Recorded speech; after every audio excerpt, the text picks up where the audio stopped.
ये जो चोर लुटेरों के पैसे विदेशी बैंकों में जमा है ना, इतने भी हम रुपए ले आए ना, तो भी हिंदुस्तान के एक एक गरीब आदमी को मुफ्त में 15-20 लाख रुपए भी मिल जाएगा। ओए 15 लाख रुपए, इतने पैसों का क्या करूंगा? थाईलैंड जाऊंगा, थाईलैंड। ओए what a delightful thought. Many months later. घर में शादी है, पैसे नहीं है। ठीक है, अब नोटबंदी के लिए इतना तो करना पड़ेगा। हमारे जवान सियाचिन में है, मैं भी जाता हूं लाइन में लगने। Many months later. विकास यही मेरा एक सपना है, विकास यही मेरा रास्ता है, विकास यही मेरी मंजिल है, विकास यही मेरा मकसद है। अंबानी अदानी का तो विकास हो गया, हमारा भी विकास होगा। ओ, सर्दी में सहन शक्ति कम हो गई है। नेता टाइप आधा काम मत करो, सब्सक्राइब के साथ साथ बेल आइकॉन भी दबाओ। नए साल की शुरुआत बहुत सारी उम्मीदों के साथ होता है। उम्मीद हो तो क्या नहीं हो सकता है, और उम्मीद पर तो जीएसटी भी नहीं लगता है, कम से कम अभी तक के लिए तो नहीं लगता है। 2023 में आरसीबी के फैंस एक बार फिर से आईपीएल जीतने की उम्मीद रखेंगे। बॉलीवुड को एक हिट की उम्मीद होगी, रीमेक वाली नहीं, ओरिजिनल। जम्मू एंड कश्मीर के लोगों को इस बात की उम्मीद होगी कि 9 राज्यों के साथ वहां भी इलेक्शंस हो जाए, और मीडिया को इस बात की उम्मीद रहेगी कि मुफ्त की कंट्रोवर्सी बस मिलती रहे, जिस पर वो षड्यंत्र का अचार लगाकर 2-3 महीने तक टीआरपी ऐसे ही मुफ्त में बटोरते रहे। थोड़ी मर्यादा रखिए। अरे छोड़ो मियां, मर्यादा रखते हैं इसीलिए तो हम उन लोगों को कुछ नहीं कहते हैं जो देशभक्त इस साल भी देखेंगे, कमेंट में मदर सिस्टर भी करेंगे, लेकिन सब्सक्राइब बटन नहीं दबाएंगे। गजब बेइज्जती है। देखिए, उनसे तो उम्मीद हमने छोड़ ही दिया है, लेकिन मेरी छोड़ो, बेइज्जती तो उन लोगों की हुई जो 2022 में बहुत आस लगा के बैठे थे कि अच्छे दिन अब तो आएंगे, कि उनका बटुआ और भविष्य खतरे में नहीं होगा। लेकिन अफसोस कि उनके आस पर पानी फिर गया। अरे ना मशरूम, ना 18 घंटे काम, ना एक्स्ट्रा 2AB फॉर्मूला, कुछ भी ऐसा नहीं हो पाया जिससे इन जुमलों को, मेरा मतलब है जिससे इन वायदों को पूरा किया जा सके, जिन्हें बाय द वे काफी धूमधाम से, शान और शौकत से, मीडिया कवरेज के साथ, थाली और ताली बजा के कुछ ही साल पहले उनका ऐलान किया गया था। इन वायदों के चलते लोगों ने भी भर भर के पार्टी को वोट दिया, और जब 2022 में डिलीवरी की बारी आई तो सरकार बोली। लेकिन देशभक्त पर हम नहीं भूलते हैं, जनता को दिए गए वायदों का हिसाब रखते हैं। नेता टाइप लोगों की देशभक्ति कितनी है और कुर्सी भक्ति कितनी है, ये हम परखते हैं। तो ये रहे साल के 5 ऐसे बड़े जुमले, वायदे, जिनका पर्दाफाश 2022 में ऑटोमेटिकली हो गया। 28 फरवरी 2016 प्रधानमंत्री मोदी एक किसानों की सभा को उत्तर प्रदेश के बरेली में संबोधित कर रहे थे। उन्होंने किसानों को देखा और सोचा, किसान हैं, एडवांटेज ले सकते हैं, और कर दिया एक बहुत ही बड़ा गोल, एक ऐलान कर दिया जिससे किसानों में सनसनी से मच गई। किसान अपनी आय दोगुनी करने के साधन जुटा सके, इसके लिए हम दिन रात जुटे हुए हैं। 5 सालों में किसानों की आय डबल। सुनने में तो अच्छा लगता है, जैसे महंगे शॉपिंग मॉल में कहीं आप जाए और दुकान से आवाज आए फ्री फ्री फ्री, लेकिन उसमें मत जाइएगा ऐसे दुकानों में, क्योंकि वो जुमला ही निकलता है। 2022 आकर निकल भी गया, फार्मर इनकम डबल तो नहीं हुई, उल्टा किसान आंदोलन पे आ गए जब उनसे उनकी एमएसपी माने मिनिमम सपोर्ट प्राइस छीनने की कोशिश की गई। आय दुगनी तो नहीं हुई, लेकिन किसान आत्महत्या के आंकड़े कम हो जाए इसीलिए स्टैटिस्टिकल नियम ही बदल दिए गए कि भाई सुसाइड होता क्या है और नहीं होता है। देखिए, ऐसा नहीं है कि कुछ भी दुगना नहीं हुआ है, हुआ है, बिल्कुल हुआ है। बेरोजगारी, महंगाई, नफरत दुगना तिगना चौगुना हो रहा है, लेकिन किसान की आय तो दुगनी नहीं हुई। अगर पीयूष जी हमें थोड़ी अनुमति दें तो हम थोड़ा सा मैथ्स में मैं थोड़ा जाना चाहूंगा। मिंट में छपे एक रिसर्च डेटा यह दिखाती है कि 2016-17 जब यह टारगेट सेट किया गया था, और 2020-21 जब तक कि हमारे पास लास्ट डेटा मौजूद है, किसानों की आय दुगनी नहीं 1.5% घटी है हर साल, माने कंसेक्यूटिवली 1.5% हर साल नीचे आती रही है। और अगर 2021-2022 की आमदनी बढ़ती भी है तो 2016-17 के लेवल तक नहीं पहुंच पाएगी। इसीलिए स्मार्ट सिटी, नोटबंदी की तरह फार्मर इनकम डबल का डंका अब कोई नहीं बजाता है। $5 ट्रिलियन इकोनॉमी का परचम सबसे पहले मोदी जी ने 2018 में लहराया, जब वो एक India international convention and expo centre के फाउंडेशन लेइंग सेरेमनी में लोगों को संबोधित कर रहे थे। आने वाले 5-7 वर्षों में 5 ट्रिलियन, तो अगले 1-1.5 दशक में $10 ट्रिलियन के लक्ष्य को लेकर के तेज गति से आगे बढ़ रही है। जैसे 5 सालों में किसानों की आय डबल होने वाली थी, वैसे ही 2022-2023 तक देश की जीडीपी डबल। इस बार बिजनेसमैन पानी पानी, अच्छे दिन पैसा ही पैसा होगा। जैसे जैसे 2019 का चुनाव नजदीक आया, वैसे वैसे इस जुमले को बार बार दोहराया गया। इस बार तारीख सेट की गई 2024। 2024 के अंदर $5 ट्रिलियन की इकोनॉमी के लक्ष्य को हम अचीव कर कर विश्व के सामने खड़े हैं। आने वाले 5 साल में हम $5 ट्रिलियन इकोनॉमी बन सकते हैं। लेकिन खतरे में है राजनीति के चलते सरकार शायद यह भूल गई कि make in India, grow in India, business in India, jobs in India सब खतरे में है। उसके ऊपर कोविड की पड़ी तेज से मार, इसीलिए टारगेट धीरे धीरे खिसकने लगा, सरकने लगा। अरे यार एडिटर, नए साल में फिर से शुरू कर दिया तुमने अपने कांड। अरे मैं ये नहीं कह रहा हूं कि खटिया सर की तारीख सरकने लगी, बने वो सनी देओल वाली, वो सनी पाजी वाली तारीख शिफ्ट होने लगी। नितिन गडकरी ने बोला रुकावट के लिए खेद है। नया टारगेट फॉर $5 ट्रिलियन इकोनॉमी होगा 2025। फिर सरकार ने भी इस मामले पर गहराई से देखा, गंभीरता से सोचा और कहा रुकावट के लिए मोर खेद है। अब 5 ट्रिलियन इकोनॉमी का नया टारगेट होगा 2026-2027। लेकिन फिर इकोनॉमिस्ट हाथ टपके, एक्सपर्ट्स ने बोला ना देयर इज स्टिल मोर, रुकावट के लिए खेद। Farmer RBI governor D Subba Rao ने देखिए क्या बोला। उन्होंने कहा कि हम 5 ट्रिलियन इकोनॉमी 2028-29 तक बनेंगे, लेकिन उसके लिए हमारी जीडीपी को 9% एवरी ईयर तब तक ग्रो करना पड़ेगा। यार 5 साल कंसेक्यूटिव छोड़ो, ये बताओ कि 9% जीडीपी 2 साल भी हमने कंसेक्यूटिव कब किया था? मालूम है तो कमेंट सेक्शन में लिख के बताओ। ये तो धोती खोल रहा है। 2022, 2023, 2024, 2000 तारीख पर तारीख, तारीख पर तारीख, तारीख पर तारीख।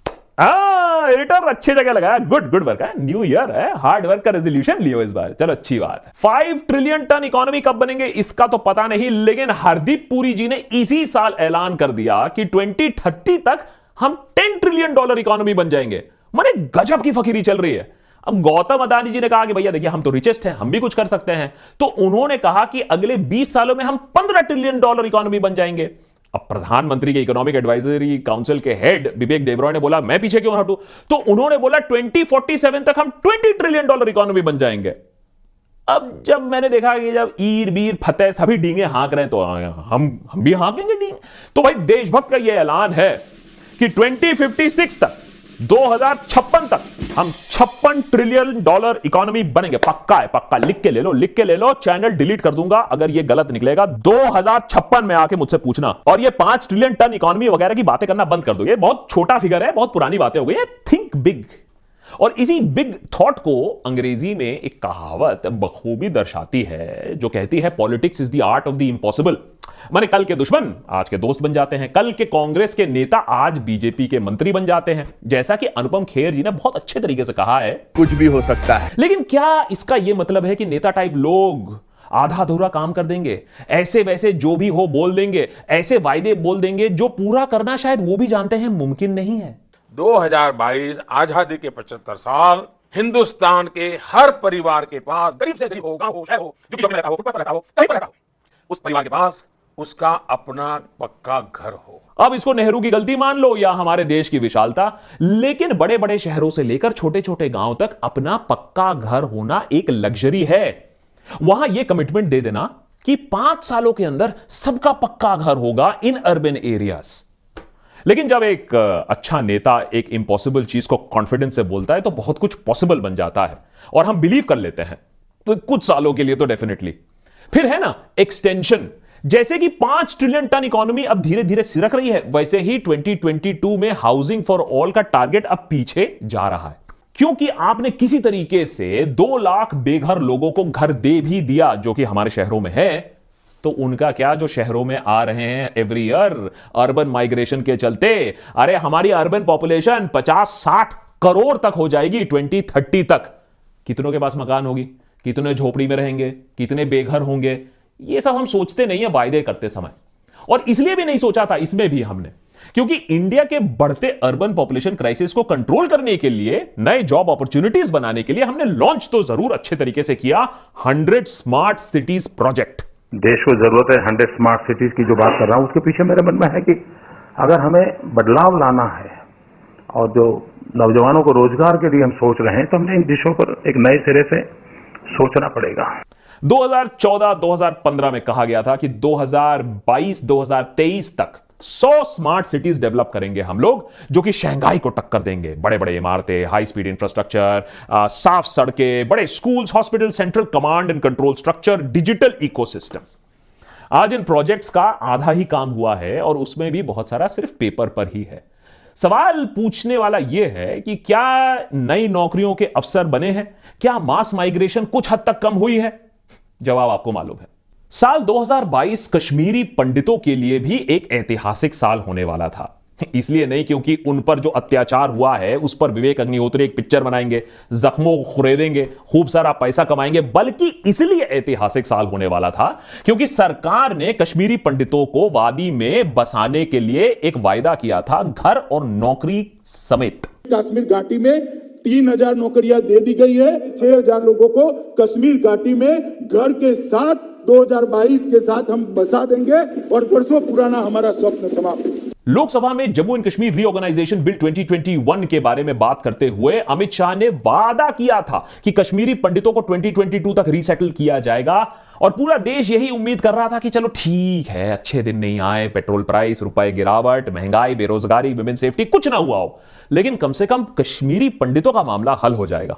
लेकिन अब का स्टेटस देखकर लग रहा है कि बीजेपी ना कश्मीर में ना कश्मीरी पंडितों में कोई खास दिलचस्पी दिखा रही है। अब तो Jammu and Kashmir union territory बन चुका है, लद्दाख भी, पूरा कंट्रोल सरकार के पास है, सेंट्रल गवर्नमेंट के पास है, पूरा गेम बदल चुका है। लेकिन तब भी सिर्फ कुछ ही कश्मीरी पंडित हैं जो वापस जा पाए हैं और उल्टा इस साल कश्मीरी पंडित का पलायन फिर से शुरू हो गया वादी से। जो नाकामी कांग्रेस पार्टी ने दिखाई वही हाल अब बीजेपी कर रहे हैं।